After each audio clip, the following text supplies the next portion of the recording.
اگر روزے کی حالت میں اسے شدید مشکل کا سامنا کرنا پڑتا ہے اور اسے روزہ رکھنے میں بڑی مشکل پیش آتی ہے، بچے کو دودھ پلانے کی وجہ سے کمزوری ہو جاتی ہے، تو اسے بھی روزہ چھوڑنے کی اجازت ہے۔ اسی طرح وہ عورت جو حاملہ ہے، جس کے پیٹ میں بچہ ہے، تو اس کو بھی روزہ رکھنے میں دقت محسوس ہوتی ہے، مشکل پیش آتی ہے، اس کے لیے بھی روزہ چھوڑنے کی اجازت ہے۔ جب صحت مند ہو جائے، تندرست ہو جائے، یہ کیفیت ختم ہو جائے، تو ان روزوں کی وہ قضا کرے گی۔ تو اب لوگ جو فدیہ دیتے ہیں، یہ غلطی یہ کرتے ہیں کہ کہتے ہیں ہم کسی کو روزے رکھوا رہے ہیں، کیونکہ ہمارے گھر میں فلاں مریض ہے یا ہمارے گھر میں ایک بزرگ ہیں وہ روزہ نہیں رکھ سکتے، ہم نے کہا فلاں کو روزے رکھوا دیں، ہم ان کو روزے رکھواتے ہیں، ہماری طرف سے دوسرا روزے رکھ رہا ہے۔ اب کتنی بڑی غلطی ہے۔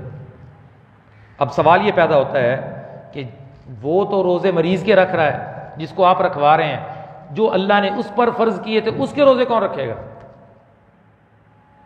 وہ تو روزے دوسرے کے رکھ رہا ہے، جبکہ روزے تو ہر مسلمان پر فرض ہیں۔ تو روزے رکھوانے والی جو بات ہے یہ اغلاط العوام میں سے ہے، یہ عوام نے ایسے ہی مشہور کر رکھی ہے۔ روزے رکھوانے کا کوئی شریعت میں سسٹم موجود نہیں ہے۔ شریعت جو تصور پیش کرتی وہ یہ ہے کہ روزہ جو نہیں رکھ سکتا اور اس کے تندرست ہونے کی امید بھی نہیں ہے، اتنا کمزور ہے، لاغر ہے، بوڑھا ہے، تو اس کی طرف سے تم فدیہ ادا کر دو، تم ایک روزے کے بدلے 2 کلو گندم کسی مسکین کو دے دو جس کو زکوٰۃ لگتی ہے، جو مستحق زکوٰۃ ہے، 60 کلو گندم بنتی ہے۔ تو روزے رکھوانے والا چکر مسئول نہیں ہے، کیونکہ اس کے اوپر تو اللہ تعالیٰ نے خود روزے فرض فرمائے ہیں۔ اب چند دن پہلے ایک ساتھی بتانے لگے، ایک گاؤں میں ایک مولوی صاحب ہیں، جہالت بڑی ہے، علم ہے نہیں، کہتے وہ مولوی صاحب گاؤں کے پتہ نہیں کتنے لوگوں کے روزے رکھتے ہیں۔ ہم گاؤں والے سے کئی لوگوں سے پوچھتے ہیں کہ آپ روزے نہیں رکھے، کہتے مولوی صاحب کو پیسے دے دی، وہ ہماری طرف سے رکھ رہے ہیں، سارے گاؤں کے پیسے اکٹھے کر کے اپنے پاس جمع کر کے سب کی طرف سے روزے وہ رکھ رہے ہیں۔ یہ کیوں ہوا؟ جہالت کی وجہ سے، علم نہ ہونے کی وجہ سے۔ تو فدیہ کہتے ہیں جو روزے رکھنے کی طاقت اور ہمت نہیں ہے، اس کے تندرست ہونے کی امید بھی نہیں ہے، تو وہ فدیہ ادا، اس کی طرف سے فدیہ ادا کیا جائے۔ جس کے تندرست ہونے کی امید ہے اسے بیماری عارضی طور پر لاحق ہے، جیسے میں نے خواتین کے مسائل بیان کیے، وہ بعد میں صحت مند ہو سکتی ہیں، تو ان کے لیے فدیہ دینا جائز نہیں ہے، وہ تندرست ہونے پر روزوں کی قضا کریں گے۔ اور دوسرے نمبر کے اوپر ہوتا ہے کفارہ۔ لوگ کہتے ہیں جی روزے نہیں رکھ سکتے، کفارہ کیا ادا کرنا ہے؟ حالانکہ کفارہ نہیں ہوتا، روزے نہ رکھنے کا فدیہ ہوتا ہے۔ کفارہ اس کو کہتے ہیں جس نے جان بوجھ کر روزہ توڑ دیا، رمضان کا روزہ جان بوجھ کر توڑ دیا، یاد ہوتے ہوئے رمضان کے روزے میں ایسا کام کر لیا جو رمضان کے روزے کی حالت میں حرام اور ممنوع تھا، اس کا روزہ ٹوٹ گیا، اب یہ روزے کی قضا بھی کرے گا اور روزے کا کفارہ بھی ادا کرے گا۔ کفارہ کیا ہے؟ لگاتار 2 مہینے کے روزے رکھنے۔ اس لیے رمضان کے روزے کو اہتمام سے رکھیں، ہر اس کام سے بچنے کی بھرپور کوشش کریں جس سے روزہ ٹوٹ جاتا ہے۔ اور تیسرے نمبر کے اوپر ہوتا ہے صدقہ فطر، وہ ایک الگ چیز ہے۔ رمضان کے روزوں میں جو کمی کوتاہی رہ جاتی ہے، روزے کی آداب کی خلاف ورزی ہو جاتی ہے، کوئی گناہ ہو جاتا ہے، روزے رکھنے کی صورت میں کمی کوتاہی ہو گئی، صدقہ فطر اللہ نے واجب کر دی ہے مسلمان پر کہ وہ رمضان کے مہینے میں صدقہ فطر ادا کر دے۔ روزوں میں جو کمی کوتاہی ہو گئی اللہ صدقہ فطر کی برکت سے معاف کر دیتے۔ یہ 3 چیزیں ہیں، تو ان تینوں چیزوں کو الگ الگ رکھیں، کفارہ اور ہے، فدیہ اور ہے، صدقہ فطر اور ہے۔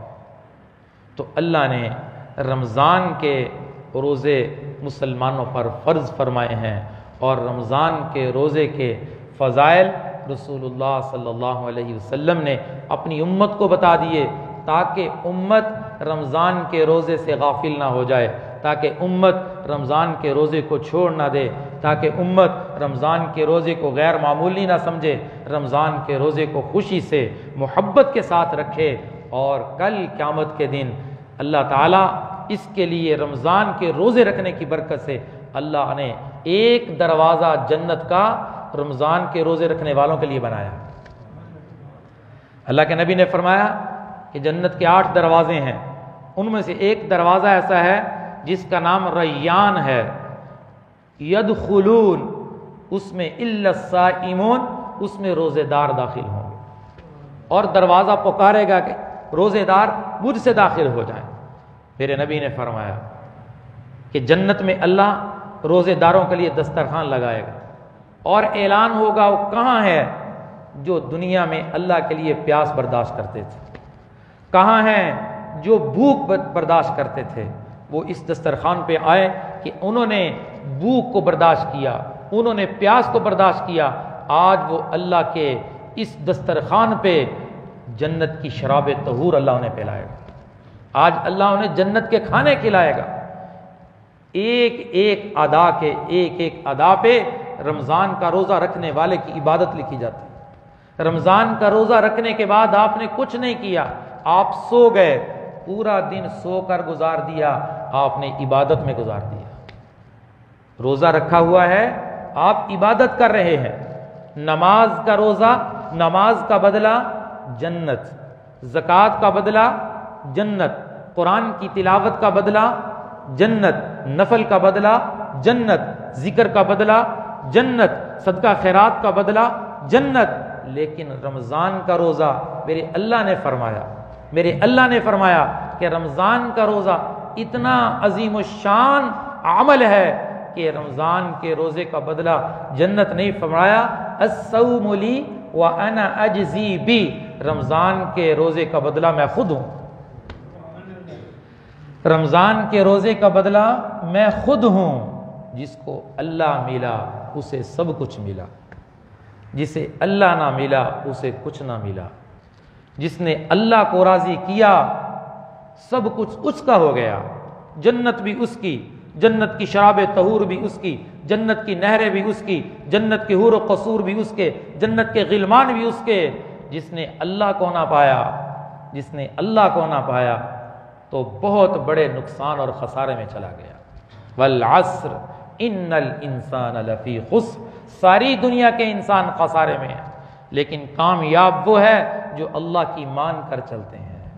اللہ نے ایمان والوں پر رمضان کے روزے فرض فرمائے، ایمان والوں نے اسے قبول کیا، لبیک وسعدیک۔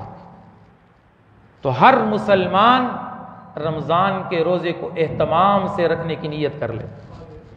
ہم گھر میں پورا ماحول بنائیں گے، اور رمضان کے روزے بچوں کے لیے حکم یہ ہے، جس بچے کی عمر 15 سال ہو چکی ہے اس پر بھی رمضان کا روزہ فرض ہو چکا ہے۔ اگر 15 سال عمر سے پہلے اس پر بلوغت کی علامات ظاہر ہو چکی ہیں، چاہے بچی ہے چاہے بچہ ہے، تو وہ بالغ ہو چکا ہے، اس پر بھی رمضان کے روزے فرض ہیں۔ اور اگر بلوغت کی علامات تو ظاہر نہیں ہوئی لیکن عمر اس کی چاند کی تاریخ کے حساب سے 15 سال ہو چکی ہے، اسے بھی روزہ رکھنے کا اہتمام کروانا ضروری ہے۔ اور بعض لوگ چھوٹے چھوٹے بچوں کو ان میں ہمت ہی نہیں ہوتی، زبردستی روزہ رکھواتے ہیں، ایسا نہیں کرنا چاہیے۔ ہاں اگر بچہ خوشی سے، اس میں طاقت ہے، ہمت ہے، روزہ رکھنے کا شوق ہے اور ابھی نابالغ ہے، روزہ رکھنا چاہتا ہے تو اسے عادت کے طور پہ، تاکہ اسے روزہ رکھنے کی عادت پڑ جائے تو روزہ رکھوانا چاہیے۔ والدین کو چاہیے کہ جان بوجھ کر سختی کر کے بچے کو روزہ رکھوانا یہ شریعت میں ممنوع ہے، ایسا کرنا جائز نہیں ہے۔ تو اس لیے جو بالغ ہیں ان بچوں کو روزہ رکھوانے کا اہتمام کریں، اور جو نابالغ ہیں وہ اگر 10 سال کی عمر تک ہیں انہیں روزہ رکھنے کا شوق ہے تو شوق سے روزہ رکھوائیں۔ ہر روزہ رکھوانا نابالغ بچے کے لیے ضروری نہیں ہے، انہیں شوق اور ترغیب دیتے رہیں، کبھی کبھی ایک آدھ روزہ رکھوا لیں تاکہ انہیں عادت ہو جائے۔